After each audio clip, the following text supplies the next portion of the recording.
I live in the North Shore, and I was not aware of all of this. I was apprised of this less than 24 hours ago, and I think there would have been a bigger turnout from our community if we knew what was going on.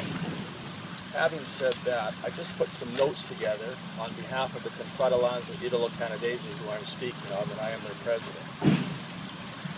The Italian community came together to create Il Giardino Italian Gardens in the heart of the Hastings, Sunrise, and Renfrew neighborhood, where many Italian immigrants settled and raised their families.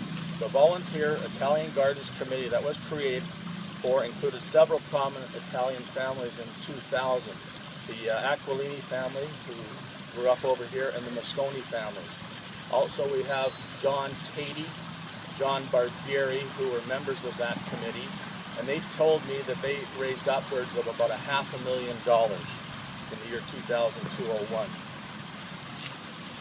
The committee raised these funds and organized in-kind donations of landscape design and landscaping and monuments for the garden. The Confratellanza donated $50,000 in the name of my late grandfather, the late Angelo Branca, who was a great figure in the East End of Vancouver. He was also a BC Supreme Court Justice. He was elevated to the Court of Appeal and was considered one of Canada's 10 greatest lawyers. And he served as Parks Board Commissioner from 1938 to 1940, the first, I think, Italian elected in the province, the first Italian-Canadian lawyer for many years in the province of British Columbia. The Italian committee believed that the Parks Board, after the governance review, would maintain and govern Hastings Park, including Il Giardino. Earlier this week, it was brought to my attention, and the Confratellanza, that the P&E had renamed Il Giardino on their website as the Italian Gardens, P&E Italian Gardens.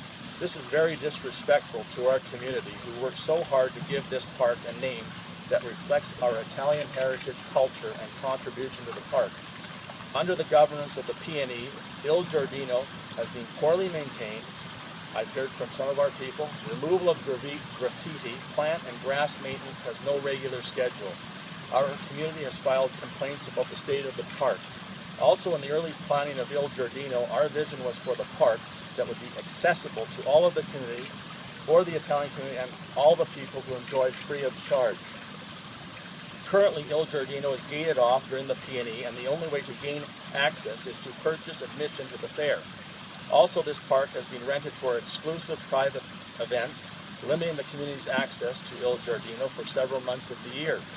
This is not to say that the P&E and Il Giardino cannot coexist. I believe under the Parks Board governance this will be possible.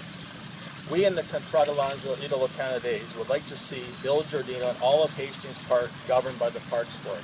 And with me today I have past presidents John Barbieri, Gino Remigita, and Rudy Benora, and Lino Bragagnola, who was our president at the time. Thank you very much.